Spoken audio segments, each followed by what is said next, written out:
Nouveau journal Afrique, bienvenue à vous sur TV5 Monde à la une. C'est un petit pays d'Amérique centrale qui occupe désormais une place de choix sur les routes migratoires. Le Nicaragua attire de plus en plus de ressortissants d'Afrique de l'Ouest, en particulier des Sénégalais et des Guinéens, désireux de rejoindre les États-Unis pour y tenter leur chance.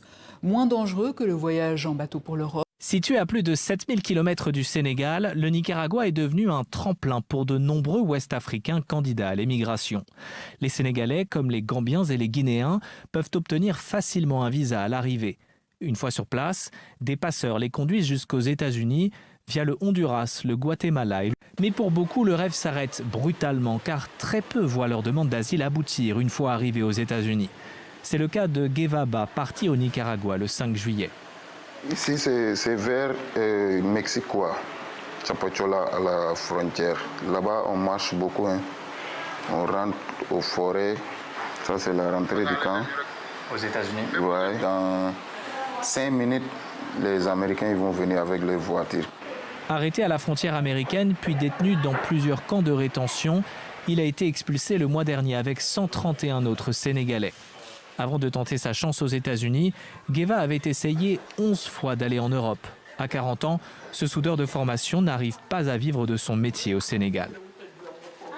Tu travailles et puis tu n'as rien. Toujours tu travailles, tu n'as rien. C'est pas facile. Aux États-Unis, actuellement, on m'a barré là-bas jusqu'à 5 ans. Mais il y a les autres voies. Je peux prendre pirogue encore pour essayer en Espagne encore, ou bien les autres pays. Partir encore et encore, car derrière Gueva, c'est toute une famille qui rêve d'une vie meilleure. Nous nous sommes tous cotisés pour l'aider à aller au Nicaragua. On a pensé que c'était moins horrible que de prendre la mer. On avait vraiment espoir. Quand on arrive à un certain âge, ce sont à nos enfants de nous aider. Nous avons pensé que s'il réussit à aller aux États-Unis, la situation de toute la famille pourra changer.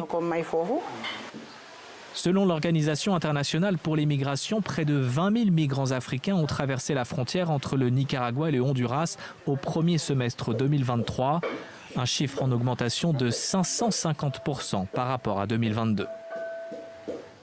En Mauritanie, nouveau rebond